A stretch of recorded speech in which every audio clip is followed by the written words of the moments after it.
नमस्ते। बिहार प्लस में आपका स्वागत है।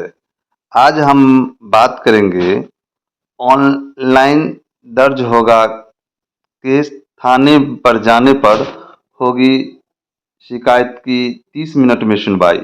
ऐसा मैं क्यों कह रहा हूँ? क्योंकि इसके लिए सरकार बहुत ही जोरदार प्रयास किए हैं। सभी कामों को ऑनलाइन किया गया था और इस पर भी कानून कार्रवाई पर भी किया जा रहा है। तो बता दें कि 1 जुलाई 2024 से 3 नए आपराधिक कानून लागू हो जाएंगे। आईपीसी की जगह भारतीय न्याय संहिता 2023, सीआरपीसी की जगह भारतीय न्याय संहिता 2023 और इंडियन एविडेंस एक्ट की जगह भारतीय साक्ष्य अधिनियम 2023 लागू हो जाएंगे। ऐसा मैं क्यों कह रहा हूं? यह सरकार का एक ऑनलाइन योजना के तहत जो आईपीसी की धारा थी उसे बदलकर उसकी जगह ये 3 नए आईपीसी की धारा जो थी वह था क्या, उस पर हम विस्तृत चर्चा करते हैं। यह धारा भारतीय दंड संहिता यानी आईपीसी की धारा की स्थापना 1860 में ब्रिटिश शासनकाल के दौरान भारत के पहले विधि आयोग की सिफारिश पर की गई थी, जिसे 1833 के चार्टेड अधिनियम के तहत 1834 में स्थापित किया गया था और इसका नेतृत्व मैकले के द्वारा, जो अंग्रेज थे, उनके द्वारा किया गया था। अब इसकी विस्तृत चर्चा करेंगे। जो भारतीय न्याय संहिता 2023, भारतीय नागरिक संहिता 2023 और भारतीय साक्ष्य अधिनियम 2023 लागू हुआ, वह क्या कैसे है, इसकी विस्तृत चर्चा करेंगे। इस पर कुछ फोकस डालेंगे। तो हम बता दें, भारतीय न्याय संहिता 2023 के मुताबिक 30 जून की रात 12:01 पर किसी की हत्या होने पर धारा 103 लगेगी, जबकि हत्या की मामले में आईपीसी की धारा 302 लगती थी। यह चेंज किया गया है। इसी तरह डकैती होने पर धारा 310 ले 391 लगती थी। अब धोखाधड़ी कहने पर किसी को 420 नहीं कह सकते हैं, उसकी जगह अब धारा 318 लगेगी। हालांकि अभी कुछ साल तक आईपीसी, सीआरपीसी और इंडियन एविडेंस एक्ट के साथ ये तीनों कानून प्रभावी रहेंगे, क्योंकि जो मामला पहले दर्ज हुआ है उनकी जब तक कार्रवाई नहीं की जा सकती।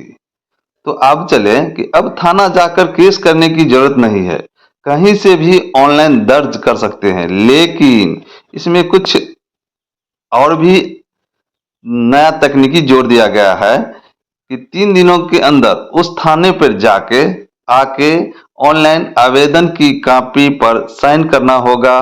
इसके अलावे कहीं भी घटना होने पर 0 FIR कर सकते हैं। संबंधित थाने उसे उसी थाने में भेज देगा। खास बात यह है कि थाने पहुंचने पर 30 मिनट में ही पुलिस को पीड़ित की शिकायत सुननी होगी, नहीं तो कार्रवाई हो जाएगी। FIR दर्ज होने के बाद केस में क्या हो रहा है, इसे ऑनलाइन देखा जा सकता है। अब पुलिस को गिरफ्तारी का फोटो और वीडियो बनाना होगा। ऐसा मैं क्यों कह रहा हूं? यह ऐसा है इस नए कानून में के तहत, ऑनलाइन के तहत, कि पुलिस अक्सर गिरफ्तारी कहीं भी कर सकती थी और उसे दिखाती कहीं थी। इसके लिए नए कानून में ऐसा नहीं चलेगा और नए कानून में जहां गिरफ्तारी होगी वहां का फोटो वीडियो बनाना होगा। रेप के मामले में 7 दिन के अंदर मेडिकल रिपोर्ट और 60 दिन के अंदर अनुशंसा पूरा करना होगा। किसी भी केस के 3 माह के अंदर आयोग की जांच की रिपोर्ट पीड़ित को भी देनी होगी। केस वापस लेने से पहले पीड़ित पक्ष को सुनना अति आवश्यक हो गया है। बताते चलें कि 7 साल या इससे अधिक सजा पाने वाले व्यक्ति को केस में एफएसएल टीम को जाना होगा, जैसे कि हत्या, डकैती समेत अन्य संगीन अपराध जिसमें 7 साल या उससे अधिक की सजा का प्रावधान हो, उसमें एफएसएल की टीम मौके पर जाना होगा। वहां जाकर सभी साक्ष्य इकट्ठा करना होगा। इलेक्ट्रॉनिक रिकॉर्ड की मान्यता और अन्य दस्तावेज की तरह इलेक्ट्रॉनिक एविडेंस भी मान्य होगी। और बताते चले कि 3 साल से कम सजा वाले केस में गिरफ्तारी डीएसपी की अनुमति पर ही होगी। जिन मामलों में 3 साल या उससे कम की सजा है, उनमें गिरफ्तारी की डीएसपी की अनुमति बिना नहीं होगी। जो पुराना कानून में नहीं था, उन लोगों की शिकायत या गिरफ्तारी, उन आपराधिक व्यक्ति की गिरफ्तारी नहीं होगी जो 60 साल से अधिक या शारीरिक रूप से कमजोर है। गिरफ्तारी करने पर उनके अगर गिरफ्तारी होती है तो गिरफ्तारी करने के फौरन बाद इसकी सूचना उनके परिवार को दी जाएगी और भगौड़े अपराधी के गैर मौजूदगी में मामले में 90 दिन के भीतर चार्जशीट का प्रावधान भी रखा गया है। इसके लिए ऑनलाइन केस दर्ज होगी। इसकी व्यवस्था के लिए पहले अधिकारियों को ट्रेनिंग भी दिया जा चुका है। बिहार पुलिस के 27,000 अधिकारियों को ट्रेनिंग दी जा चुकी है। बिहार पुलिस अकादमी राजगीर निदेशक आईपीएस वी श्रीनिवासन ने कहा कि नए कानून को लेकर बिहार पुलिस के 27,000 से अधिक एसआई से लेकर डीएसपी, एसपी और उनके ऊपर के अधिकारियों को ट्रेनिंग दे दी गई है। 3 नए आपराधिक कानून के लागू होने के बाद एफआईआर से लेकर अदालत के निर्णय तक की पूरी प्रक्रिया ऑनलाइन हो जाएगी। देश में एक नए न्यायिक प्रणाली स्थापित होगा जिसके जरिए 3 वर्ष के भीतर न्याय मिलेगा। अब बता दें कि जो नए कानून आए हैं, भारतीय न्याय संहिता 2023, भारतीय नागरिक सुरक्षा संहिता 2023, भारतीय साक्ष्य अधिनियम 2023 जो लागू होगा, इसमें कुछ धारा को, पहले के धारा को इधर से उधर किया गया और नए धारा लाया गया। पहले धारा को चेंज किया गया है। इस वह धारा है, जैसे कि हत्या की धारा जो लगता था पहले 302 लगती थी, अब हत्या पर धारा 103 लगेगी। लूट की धारा 392 लगता था, अब 309 लगेगी। चोरी की धारा 378 लगता था, अब 303 एक लगेगी। हत्या का प्रयास का धारा 307 लगता था, अब 109 लगेगी। बताते चले कि धोखाधड़ी की धारा 420 होता था, लेकिन अब 420 नहीं 318 कह सकते हैं। जान से मारने की धमकी की धारा 356 लगती थी, अब 391 लगेगी।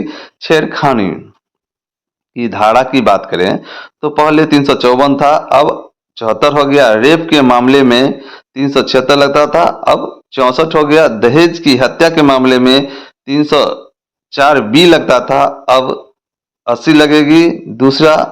दूसरी शादी करना है जो धारा 494 लगता था, अब 82 लगेगी। नाबालिग का अपहरण 363 लगता था, अब 139 लगेगा।